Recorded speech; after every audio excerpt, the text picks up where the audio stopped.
Drama serial कैसी तेरी खुदगर्जी में आप सभी देखेंगे। शेरू मैक का कत्ल करने में नाकाम हो ही गया। उधर एहसन और निदा के दरमियान लड़ाई शुरू हो ही गई। आने वाली किसकी मुकम्मल कहानी में आप सभी दोस्त देखेंगे। एहसन जैसे ही मैक को घर में उतार कर जाता है तो निदा फौरन नीचे आ जाती है। उधर मैक अपने अम्मी अबू को मिल रही होती है, उनके पास बैठी होती है। उसे घर में देखकर अकरम साहब बहुत खुश हो जाते हैं, लेकिन निदा से ये बात बिल्कुल भी बर्दाश्त नहीं होती। निदा जैसे ही नीचे आती है मैक पर चिल्ला पड़ती है और कहती है, एहसन तुम्हें इतना ही पसंद था तो उससे शादी क्यों नहीं कर ली। ये बात सुनने के बाद मैक को बहुत ज्यादा गुस्सा आ जाता है और निदा को जोरदार थप्पड़ रसीद कर देती है। और अकरम साहब भी बोल पड़ते हैं, कहते हैं, निदा तुम्हें शर्म नहीं आई ये बात करते हुए, कैसे तुमने सोच लिया ये सब कुछ।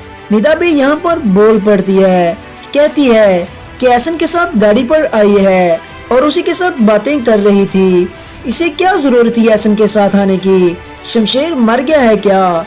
ये सारी की सारी बातें सुनने के बाद अकरम साहब चिल्ला पड़ते हैं और निदा को बहुत गुस्सा होते हैं। महक कहती है, बाबा एहसन भी उसी ऑफिस में इंटरव्यू के लिए गए थे, इसीलिए मैं उनके साथ बैठकर गाड़ी में घर आ गई हूँ। इसका मतलब ये तो नहीं हुआ कि एहसन के साथ मेरा कोई अफेयर होगा। ये बात निदा को बहुत ज्यादा परेशान करती है। एहसन क्यों उसी ऑफिस में जॉब करना चाहता है। इस मामले के बाद मैक अपने घर चली जाती है। मैक अपना बैग घर में जाकर रखती है और मैक को शमशेर देखकर हैरान रह जाता है। अचानक से मैक आ गई है। मैक से जाने की कोशिश करता है, मैक तुम इतनी जल्दी घर वापस आ गई हो। लेकिन मैक क्या बताए शमशेर को। एहसन को लेकर उसके दिल में पहले से ही शक चल रहा है। शमशेर मैक से कहता है, तुम जल्दी घर वापस आ गई हो। आगे से मैक कहती है, मैंने सोचा तुम घर में अकेले हो, खाना लगा दूं। खाना खाकर वो सो जाते हैं। दूसरी जानिब एसएचओ साहब शेरू को लेकर दिलावर साहब के पास पहुंच ही गए। शेरू दिलावर साहब के आगे हाथ जोड़ता है और कहता है, मैं आपका काम करने के लिए तैयार हूँ। यह सब बातें करने के बाद एसएचओ साहब शेरू को गाड़ी में बिठाकर ले जाते हैं।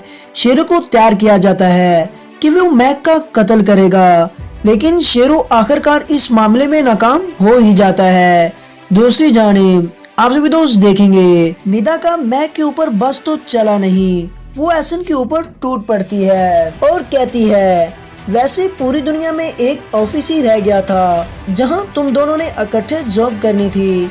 ये बात सुनने के बाद उसको बहुत गुस्सा आता है कि निदा इस तरह की बातें कर रही है। और आगे से एहसन गुस्से में कहता है, ऐसी कोई बात नहीं है जैसा तुम घटिया सोच रही हो। जब निदा ज्यादा बोलती है तो एहसन कहता है, मुझे उम्मीद नहीं थी तुम ऐसी जहालत का मुजाहरा करोगी। ये बात सुनने के बाद निदा वहाँ से जाने लगती है तो एहसन उसका हाथ पकड़ लेता है। निदा कहती है, मैं किसी को अपना हाथ नहीं छीनने दूंगी। उधर दिलावर साहब एसएचओ को कॉल कर देते हैं कि आज काम हो जाना चाहिए और शेरू से कहते हैं कि तुम खुश नसीब हो कि तुम्हें दोबारा जिंदगी मिल गई है, लेकिन खुदा की लाठी बेआवाज है, वो सब्र करने वालों को अजर देता है। दोस्तों, कौन कौन चाहता है बाबा साहब और शेरू को सजाए मौत हो जाए। मैक और शमशेर को कौन कौन खुश देखना चाहता है। निदा के दिल में जो शक है, क्या वो आपको सच लगता है। कमेंट सेक्शन में अपनी मोहब्बत भरी राय का इजहार जरूर कीजिएगा। चैनल को सब्सक्राइब कर दें और बेल आइकन को प्रेस कर दें ताकि हर आने वाली वीडियो आपको सबसे पहले मिल सके।